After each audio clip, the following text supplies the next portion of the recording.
Bueno, vamos a ver este ejercicio. Este era el evaluable. Tenemos un electrón en un anillo circular con hamiltoniano libre, h igual L phi cuadrado entre 2i, phi pertenece a 0,2 pi.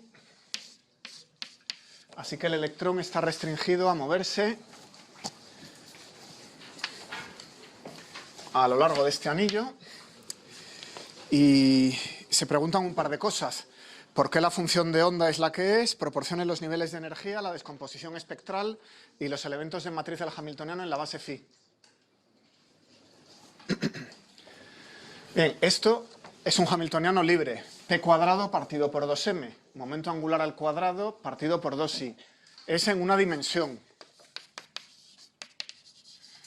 Así que los 3 o 4 que han puesto L por L más 1 se han colado, porque eso viene del laplaciano en 3 dimensiones. Si queréis pensar en términos de la teoría del momento angular, esto es como Lz. Eso es Lz. O sea que el espectro de Lz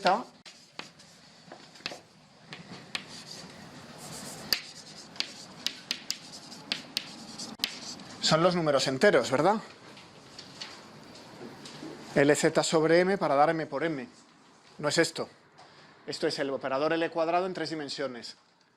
¿Vale? Un error típico que he visto. Bien, como decía, esto es como el movimiento de una partícula libre en un intervalo y las variables conjugadas son phi y L phi igual menos i h barra derivada respecto de phi, por la física que sabéis de mecánica clásica. Es un electrón, el electrón tiene spin, pero el problema no habla para nada del spin, así que una nota al margen, es decir, que tenemos aquí el spin del electrón y entonces hay una doble degeneración correspondiente a más menos un medio. Doble degeneración que a partir de ahora ignoro y me voy a centrar solo en la R. Pregunta.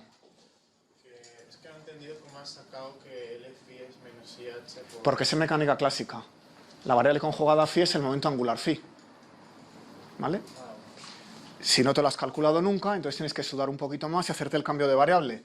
Tomar x diferencial respecto a y, menos y diferencial respecto a x, y cambiar la variable a polares. ¿Vale? Momento angular en polares.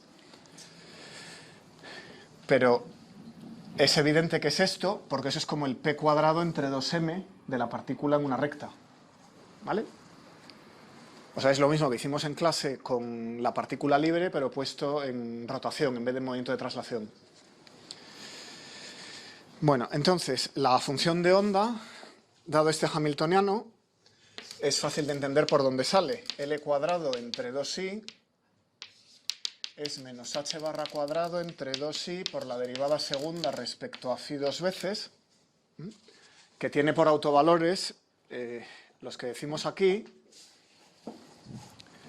y por funciones de onda, pues algo del tipo e elevado a i n phi.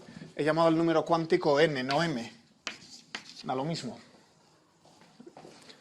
E elevado a i n phi es la función de onda que corresponde a este hamiltoniano. Y se ve, pues, aplicándolo y viendo que efectivamente la segunda derivada baja dos veces esto y queda un menos m cuadrado. ¿Vale? Veces la misma función de onda, luego es el autovector. O sea que la respuesta a la primera pregunta, ¿por qué la función de onda es de este tipo?, tiene varias partes. La primera parte es decir que es autovector de h. Esto es lo esencial de mecánica cuántica. ¿De dónde salen las funciones de onda? Pues son los autovectores del hamiltoniano. ¿Vale? Además, la función de onda tiene que estar normalizada. Entonces, como la integral entre 0 y 2pi de diferencial de phi de e elevado a i n phi al cuadrado tiene que ser 1, hay que dividir por 2pi. Si aquí tenemos una norma, pues la norma es 1 entre raíz de 2pi. Se la ponemos y esa es la función de onda que indica el problema. ¿Vale? ¿Por qué es en entero? Porque la segunda derivada de esto vale con n real. ¿Pero por qué es entero? O sea, esto es el primer punto, es autovector del hamiltoniano. Segundo punto, está normalizado a 1. Y tercer punto, n es un número entero, no es un número real, por las condiciones de periodicidad. Cuando la función de onda da una vuelta completa, vuelve a estar en el mismo sitio. O sea que como e elevado a i n phi más 2pi tiene que ser igual a e elevado a i n phi, n tiene que ser entero, de manera que n por 2pi sea 1. O sea, e elevado a i n por 2pi sea 1. ¿Vale? Eso implica esto. O sea que eso era la respuesta a la primera parte. Diga de dónde sale esa función de onda. Una vez que tenemos las funciones de onda entendidas,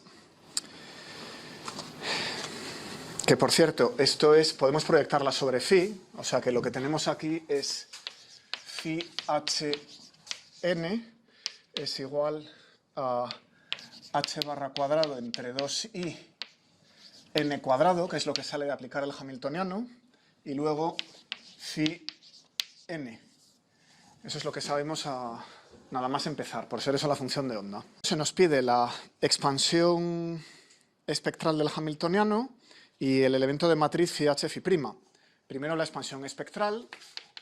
Bueno, eso sí se nos pide porque son los niveles de energía. Los niveles de energía son estos de aquí. Tienen la degeneración n más, n menos, positivo o negativo, y la degeneración de spin. El que el spin sea positivo o negativo no importa para esos niveles de energía. Bien, la expansión espectral.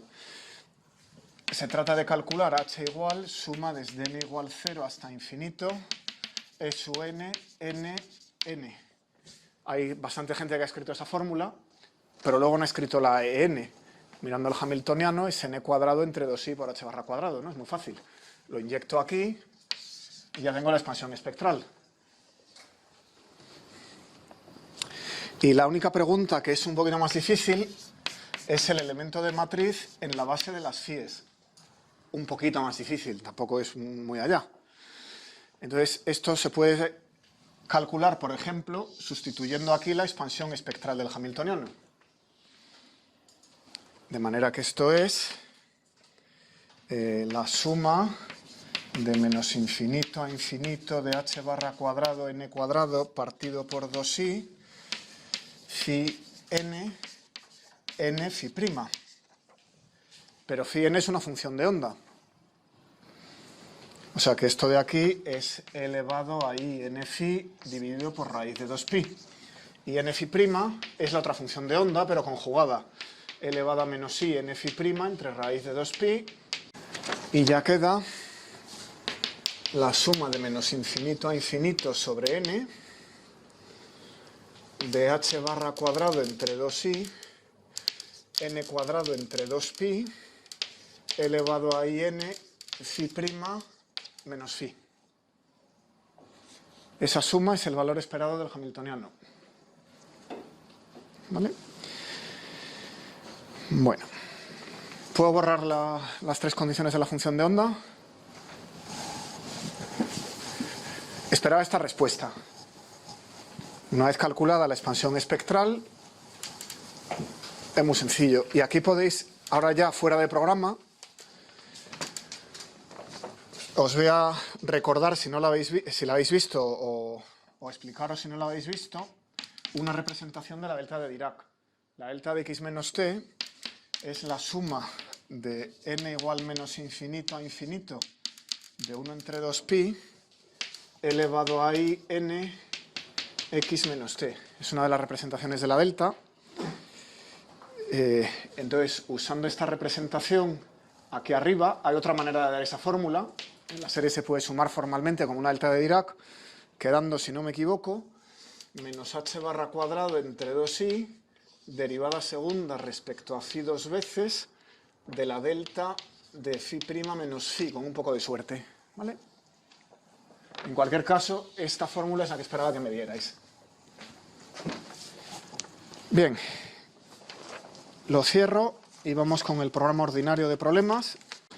Tenemos una molécula, se habla del hidróxido sódico. En cualquier caso, es un sistema en rotación. Lo lanzamos a rotar. J y M pues son los números habituales. La M toma los valores desde menos J hasta más J, enteros. La degeneración es 2J más 1, porque hay 2J más 1 valores posibles. Y la energía de todos los que están degenerados es h barra cuadrado entre 2i j por j más 1. J va siendo 0, 1, 2 y la m va siendo de menos j hasta j. ¿De acuerdo? Eso tiene que ver con la rotación espacial de la molécula. Bueno, es un rotor. La energía que vemos aquí es, ahora sí, en 3 dimensiones. J cuadrado, en 3 dimensiones es el j por j más 1, en términos del autovalor. El momento de inercia, este de aquí, pues nos va a dar una constante. Esto se suele dar como h barra b por 2pi j más 1, o bien hb j más 1. Y la constante b es una frecuencia, como tiene delante un h barra, tiene unidades de frecuencia, y son 1,47 por 10 elevado a 11 hercios. Entonces, la constante se mide en espectroscopía molecular, viendo transiciones infrarrojas entre los niveles de rotación. Bueno, microondas, ¿no? Están entre el infrarrojo y el microondas. Uno ve saltos de nivel a nivel, toma el nivel con J igual a 7, el nivel con J igual a 6, ve el fotón, sustrae, y de ahí saca la constante que resulta ser esto. Bueno, pues ese es el problema físico. Se trata de la rotación de una molécula. No es una rotación interna, los grados de libertad internos están congelados, es la molécula como un todo girando. Luego hay grados de libertad internos, que es otra historia. ¿De acuerdo? Bueno, pues el problema trata de escribir la matriz de estado a temperatura ambiente para una molécula de este gas. ¿Vale? Esa molécula está flotando por aquí. ¿En qué matriz de estado, en qué matriz de densidad la encontramos? La matriz de estado que definimos el otro día, la semana pasada. Claramente esto es un problema térmico. La temperatura es el ambiente, Kt, vamos a calcularlo por algún sitio. Vamos a calcular Kt. ¿Por qué me hace falta? Cuando tenga Kt puedo construir la distribución de Boltzmann. Con la distribución de Boltzmann voy poblando los niveles y de ahí saco la matriz de densidad. ¿Sí? Entonces, Kt es la constante de Boltzmann, que es 1,38 por 10 elevado a menos 23 julios por Kelvin. Y esto le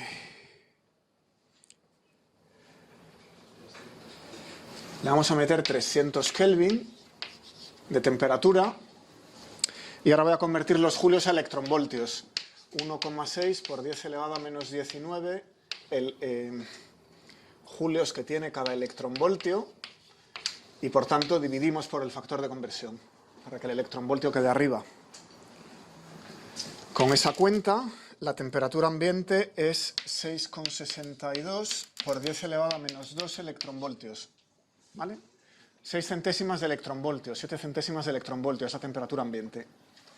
Entonces esa temperatura ambiente no puede excitar los electrones, porque las energías electrónicas en un átomo son del orden del electronvoltio. O sea que lo normal es que todos los átomos por aquí, todas las moléculas estén en el estado fundamental, electrónico. Pero sí puede excitar las rotaciones de las moléculas, porque estas energías, estos momentos de inercia, dan energías mucho más pequeños. Vamos a echar la cuenta también en electronvoltios. H por B es 6,6 por 10 elevado a menos 34 julios por segundo, que es la constante de Planck.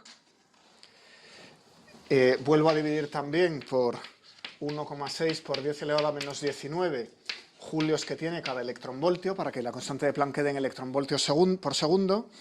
Y ahora coloco aquella frecuencia, 1,47 por 10 elevado a 11 segundos a la menos 1. Esto es julios segundo, no julios entre segundo. Es una acción. Y ya está. Esto queda 1,55 por 10 elevado a menos 3 electronvoltios. ¿Qué veo aquí? Un 66 contra un 1,5. O sea que resulta que la temperatura es bastante más grande que la energía característica para saltar de un nivel de rotación a otro. ¿Eso qué quiere decir? que las moléculas en el aire pueden estar girando de muchas maneras. Son moléculas que no están en el estado fundamental de rotación. Pueden estar en J igual a 0, J igual a 1, J igual a 2, y eso va a tardar en converger. ¿Sí? Pues vamos con la distribución de Boltzmann. ¿Cuál es la probabilidad de encontrar J? ¿Por qué me hace falta esa probabilidad? Porque quiero construir la matriz densidad. No olvidemos que lo que intentamos es conseguir la matriz densidad, que tenía una suma de proyectores sobre cada uno de los estados, veces las probabilidades de estar en cada uno de esos estados.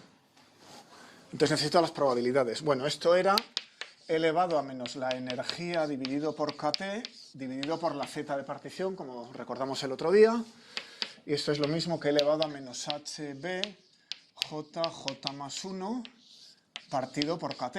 Las constantes las saco de aquí, y es lo mismo, partido por Z, es lo mismo que 1 partido por Z, elevado a menos 0,023 J más 1.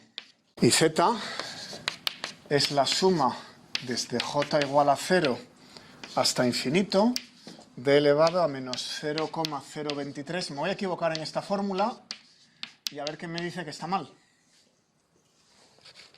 Esta fórmula tiene un error ahora mismo. Seguís el razonamiento, ¿no? Busco la probabilidad de encontrar una molécula en un estado de rotación. Ya lo tienes, dime. Si la J es 0, la probabilidad es 1, o sea, no puede existir J 0. La probabilidad es... No, la probabilidad no puede ser 1, es menor o igual que 1, pero como acabo de decir, hay muchos estados excitados poblados, porque esta energía es más pequeña que KT, o sea que la temperatura puede excitar muchos, así que la probabilidad de estar en el fundamental no es 1. Tiene que ser bastante menor que 1.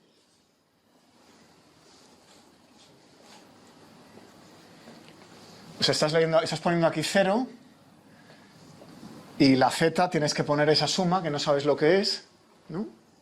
Luego por ahí no va la cosa. ¿Qué es lo que falta?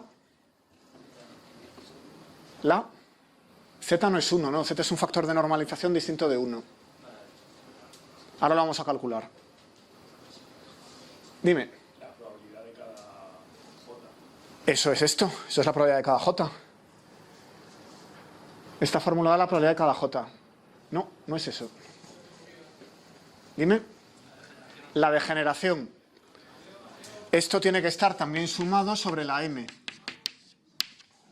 ¿Vale? Hay que sumar sobre...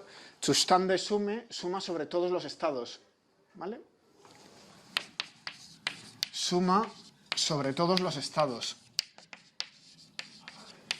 Así que tiene que incluir la degeneración en MJ, que por supuesto es trivial. Esta suma, como eso no depende de MJ, va a dar simplemente 2J más 1, el número de estados que hay. O sea que es la suma desde J igual a 0 tal, de ese exponencial por 2J más 1. ¿Vale? Bueno, pues ahora ya podemos calcularla. Entonces en aquella pizarra voy a ir colocando las J's, voy a ir colocando estos factores, luego voy a ir colocando lo que acumulo en Z y finalmente calcularemos la probabilidad. Vamos a organizarlo aquí un poco. Entonces la primera columna va a ser el momento angular y vamos a empezar en 0. La segunda columna va a ser el factor elevado a menos una constante, que es el 0,023 este, J cuadrado más J. Y en este caso es 1. La siguiente columna le voy a meter la degeneración, 2J más 1 por el mismo factor, elevado a menos a J cuadrado más J, y en este caso también es 1. La segunda columna me hace falta aquí. Y la tercera columna me hace falta aquí por la degeneración. ¿Vale? La tercera columna... ¿Esta sección de derecha es? Este factor, 2J más 1 por la exponencial, lo que me hace falta aquí. Para calcular Z me van haciendo falta factores de esos pesados con 2J más 1. En ese caso son iguales. Sigo. Luego voy a necesitar el acumulado de Z. Y cuando tenga Z convergido, entonces puedo calcular finalmente la probabilidad en J. En este caso el acumulado de Z es 1. Y la columna de la probabilidad la dejo quieta porque hasta que no tenga Z no puedo calcular la probabilidad. ¿Vale? Sigo. J igual a 1. Pues ahora este factor es 0,955, este es 2,865 y el acumulado, que es la suma de estos dos, es 3,865. J igual a 2. Ahora el factorcico este es 0,871. Aquí, si multiplico por 2j más 1, sube un poco a 4,355. Fijaos que con j igual a 2, 2j más 1 es 5. 5 por 87 es ese 435. ¿Vale? Estoy multiplicando, para pasar de aquí a aquí, multiplico por 5, aquí multiplico por 3, aquí multiplico por 1. Bien, el acumulado de z ahora es 8,22. 8,22. J igual a 3. 0,759. Multiplico por 7 y obtengo 5,31. El acumulado de z ahora pasa a ser 13,53. Bien, si veis para abajo, cuando lleguéis a 9, la probabilidad ya ha bajado a 0,126. Bueno, no es la probabilidad todavía, es el factor de Boltzmann, el factor exponencial. ¿Vale? Va bajando bastante despacio. Fijaos que solo sigue siendo un 12% y ya estamos en j igual a 9, que es una rotación bastante fuerte ya, ¿no? Bien, el factor con su peso es 2,40. Va convergiendo bastante despacio. Y el acumulado de z, después de todos los pasos intermedios, estamos en 39,45. ¿Vale? Como esto ya ha caído un orden de magnitud, aquí voy a dar el salto. Y para j mayor, esto, cada uno que lo dé donde quiera, yo voy a estimar aquí ya que de 10 para arriba es el continuo. Los niveles están poblados solo un poquito. Y voy a cambiar esa suma por una integral. Para no seguir añadiendo filas a la tabla. Al llegar a 9 me he cansado y he dicho, el resto lo aproximo. Eso introduce un error. Le voy a dar una estimación al error y si me la mejoráis me alegraré mucho. Entonces, el resto de z, es decir, la suma desde j igual a 10 a infinito de la fórmula de z, la voy a cambiar por una integral, que va a ser la integral entre 9,5 e infinito de diferencial de j por 2j más 1, que es la degeneración, por L elevado a menos 0,023 j cuadrado más j, que se puede hacer analíticamente de inmediato, y es elevado a menos 0,023 j más 1, dividido por menos 0,023, evaluado entre infinito, en el límite en que el corte superior se va a infinito, y 9,5 por abajo. Entonces, esto es 4,38. ¿Vale? Con un poco de suerte os sale. Si en vez de coger 10, en vez de coger 9,5, aquí tomáis 10, y aquí tomáis 10,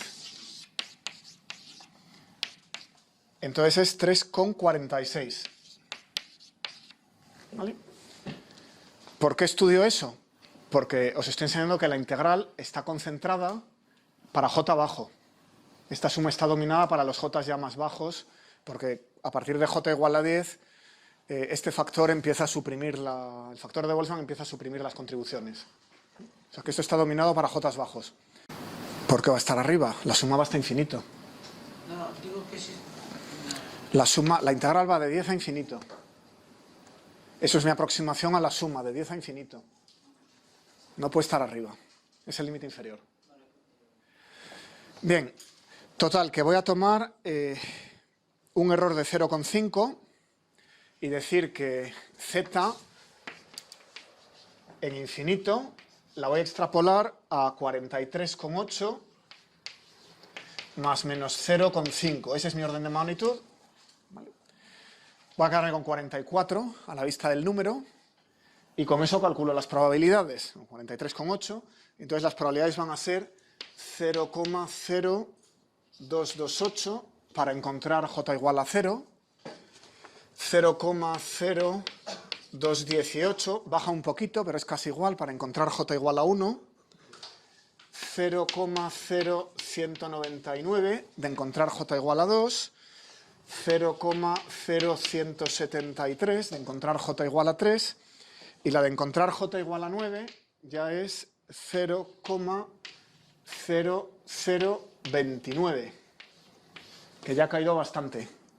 Hemos pasado de 229 a 29, o sea que ha caído un factor 10. Bueno, pues ya tenemos la matriz densidad. Si tengo las probabilidades, puedo escribir la matriz densidad de inmediato. En este caso, ρ es un estado puramente mezcla, no hay ningún entrelazamiento cuántico, es una mezcla clásica por completo, y es la probabilidad de 0 por el estado 0, 0. Eso es la J, ¿verdad? Más la probabilidad de 1 por el estado 1, 1, más la probabilidad de 2 por el estado 2, 2, etcétera hasta infinito, donde las PJ son los números de esta columna. Bueno, pues el siguiente es un problema típico de examen, el 13. Tenemos una matriz, ρ, que es 1 medio, 0, alfa cuartos, 0, 1 cuarto, 0, beta cuartos, 0, gamma cuartos. Esto lo puso el profesor Carmelo Pérez Martín en el examen del 19, en el 19 o en el 20, en el 19 creo que fue. Con alfa, beta y gamma números complejos. Y se pregunta qué valores pueden tomar para que esa ρ represente un operador estado en mecánica cuántica.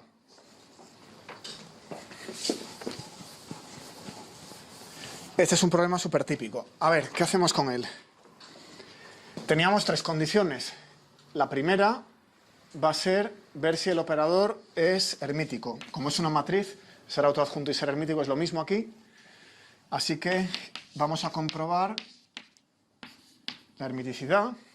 Eso se ve rápido. 1 medio, 0, 0, 1 cuarto. Este cuadrante es hermítico. Eso está en la diagonal, basta con que sea real. Y alfa y beta tienen que ser complejos conjugados. Y con eso hemos ganado. Así que sabemos que alfa estrella es beta y que gamma es real. Entonces ya tenemos una matriz hermítica. Bien, lo siguiente es ver que la traza sea 1. 1 medio más 1 cuarto más gamma cuartos tiene que dar 1. De ahí despejo gamma y tiene que ser 1. Así que es real y además es 1. Bueno, finalmente lo más difícil, tenemos que ver que ρ sea no negativo. Si la matriz tiene dimensión mayor que 3 o que 4, no conviene diagonalizarla, conviene usar el criterio de Sylvester. Pero como esta es pequeña y además aquí tenemos ya un autovalor aislado, que es 1 cuarto, va a ser fácil diagonalizar la caja 2 por 2 que queda. Así que en este caso la podemos diagonalizar entero en un momento. El polinomio característico es 1 medio menos lambda por 1 cuarto menos lambda menos alfa cuadrado partido por 16 igual a 0, de donde lambda es 3 octavos más menos 1 octavo de la raíz de 1 más 4 alfa cuadrado. Bien, para que el operador sea no negativo, ambas raíces tienen que ser positivas o 0. Así que la no negatividad implica que la raíz de 1 más 4 alfa cuadrado, en módulo, tiene que ser menor o igual que 3. Despejáis la desigualdad y la alfa en módulo tiene que ser menor o igual que raíz de 2. ¿Vale? Esas son las tres condiciones. Si se cumplen las tres, bueno, esta de aquí es sobre beta. Beta es el conjugado de A, gamma igual a 1, y esto de aquí, el módulo de alfa, no igual que raíz de 2, por tanto el de beta también. Entonces es un operador estado. Y ahora la pregunta ¿es puro o es mezcla?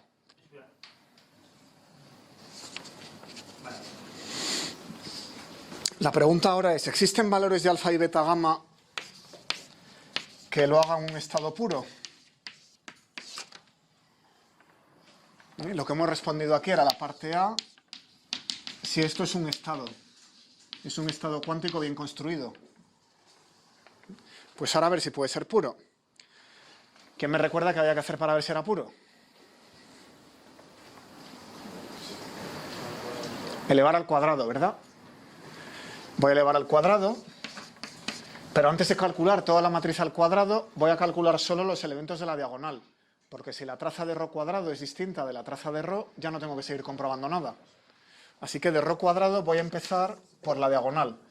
Si luego resulta que la diagonal sale bien, entonces a lo mejor calculo el resto de la matriz. Bueno, entonces en la diagonal tengo un cuarto más alfa cuadrado partido por 16, 1 entre 16, y alfa cuadrado partido por 16 más 1 entre 16. Y ahora saco la traza. Si fuera puro, la traza de ρ cuadrado tendría que ser igual a la traza de ρ. Y la traza de ρ hemos dicho que es 1. Era esta condición. ¿Es esto cierto? Saco la traza de ρ cuadrado y veo que es 3 octavos más alfa cuadrado octavos. O sea que la pregunta es si 3 octavos más alfa cuadrado octavos puede ser o no igual a 1. Esa es la interrogación. Eso es una condición sobre el módulo de alfa. Se puede despejar el módulo de alfa y sale un número, ¿vale? Lo que pasa es que ese número es raíz de 5. Pero claro, raíz de 5, si no me equivoco con la cuenta, es demasiado grande. Porque el módulo de alfa tendría que ser menos o igual que raíz de 2. Luego la raíz de 5 no es aceptable. Es un número que se sale de la banda en la que tiene que estar para que esto sea un estado. Así que cuando es un estado no es puro. Y si no, no es un estado. Concluyo, salvo algún error aritmético, que esto es un estado mezcla. Menor que 3, aquí arriba. Porque estamos imponiendo la no negatividad. Entonces, si no me he equivocado, 3 octavos menos 1 octavo de eso tiene que ser 0 o mayor. O sea, este paso de aquí es la no negatividad. Todos los autovalores de una matriz no negativa son no negativos. O son ceros o son positivos. Vale, esta cuenta en realidad no hay que hacerla. Si venís aquí, os dais cuenta que aquí tenemos un autovalor un cuarto. Entonces ya sé que es una matriz mezcla. Este estado no puede ser puro, realmente. Porque en alguna base espero ceros y unos como autovalores de un estado puro. Exactamente. De un estado mezcla no, puedo tener todas las combinaciones estadísticas, pero bueno.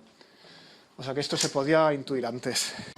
Uno último, vamos a ver el 14. Se trata de comparar este estado,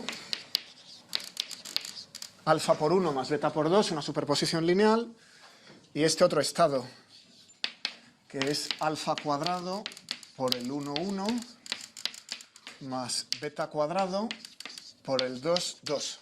El de arriba es un estado puro y el de abajo es una mezcla estadística. O sea que este de aquí es un estado mezcla perfecto, ¿no? No tiene entrelazamiento, no es un estado puro, para nada. Bueno, entonces para distinguirlos se propone calcular el valor de un observable. Calcule A en el primer estado y calcule A en el segundo estado, sí. El rol ese, más que un estado, parece un operador, ¿no? A ver, cuando hablamos de estados mezcla desde la clase anterior, hemos cambiado el principio primero, que nos decía que los estados eran vectores en un espacio de Hilbert, por un principio primero que dice que los estados en mecánica cuántica pueden ser puros o mezcla y tienen que ser matrices, o en general operadores, que satisfagan 3 condiciones: ser no negativos, tener traza 1 y ser hermíticos. ¿Vale? O sea que esto es un estado en el sentido de los vectores, los estados puros. Esto es un estado que puede ser puro o mezcla en el sentido de las matrices de densidad. Estos son más generales que aquellos, pero bueno, estos son los fundamentales. Esto otro en realidad se construye a partir de mezclas de aquello. Como quieras. Si quieres puedes tomar esto y construir la matriz correspondiente y tratarlo todo en términos de ρs. A calcular el valor esperado de A. Primero en el estado puro, este valor esperado es alfa estrella por el 1 más beta estrella por el 2 veces A veces alfa por el 1 más beta por el 2. Calculo todo y es alfa cuadrado por el elemento A11, que es el valor esperado de 1 a 1, más beta cuadrado por el A22, donde esto es 2A2, es la notación para que se entienda. Después tenemos un término de interferencia alfa estrella beta, y alfa estrella beta lleva el A12, y un término de interferencia alfa beta estrella con el A21. Y ahora calculamos con el segundo estado. Entonces, en el segundo estado, ¿qué es en esa mezcla estadística? Pues es la traza de A por ρ, como vimos el otro día, y eso es alfa cuadrado por A11 más beta cuadrado por A22. ¿Qué diferencia hay? Los términos de interferencia. Estos términos de aquí no están. El valor esperado en observable es distinto en los dos estados. Este estado no es igual que este estado. ¿Se ve? No confundirlos. Esto es una superposición lineal de dos estados puros que me da un estado puro. Esto de aquí es una mezcla estadística que me da un estado mezcla. ¿Vale? De hecho, si quiero ver la matriz densidad correspondiente a ese estado, es la otra manera de hacerlo. Vamos a llamarla ρ'. Pues tiene que tener un alfa cuadrado por 1,1 más beta cuadrado por el 2,2, pero luego tiene también alfa estrella beta por el 2,1 y alfa beta estrella por el 1,2, que es distinto de este. O sea que esta matriz resulta que representa un estado puro y esta matriz, que parece más simple, resulta que es una mezcla estadística. ¿Se ve? Pues lo dejo aquí y vamos a hacer un poquito de teoría.